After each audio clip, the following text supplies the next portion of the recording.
பெத்த தாய்க்கு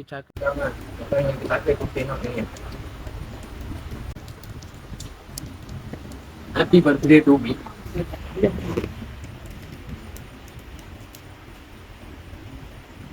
இறைவன் நீ அருளியதெல்லாம் கொடுக்கட்டும், நீ கேட்டதெல்லாம் இறைவன் அருளட்டும். மத்திய சட்டை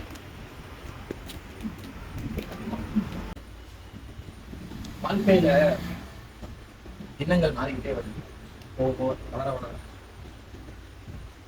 20 வயசாயிடுச்சு, என்ன பண்ணோம்? என்ன பண்ணல. நிறைய பேரை பாக்குறேன் நானு,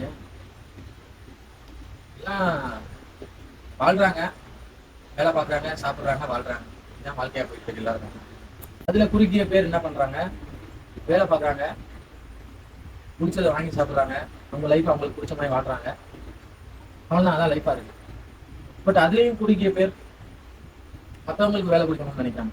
மற்றவங்களுக்காண்டி நம்ம ஏன் வேலை பார்க்கணும், நம்மளே ஒரு வேலையை உருவாக்கலாம் அப்படின்னு நிறைய பேர் வேலை வாய்ப்புகளை உருவாக்குறாங்க, பிசினஸ் மேன்ஸ். அதுலேயும் குறுகிய பேர் தான் வாழ்க்கையில சாதிக்கணும்னு நினைக்கிறாங்க, ஏதாச்சும் ஒன்று பெருசா பண்ணணும் அப்படின்னு. வளர வளர அந்த மாதிரி எண்ணங்கள் போயிட்டு என்ன பண்ணியிருக்கணும். ஒரு நிமிஷம் வச்சு பார்த்தேன், நாட்கள் போயிருக்கோம் பயமா இருக்கு.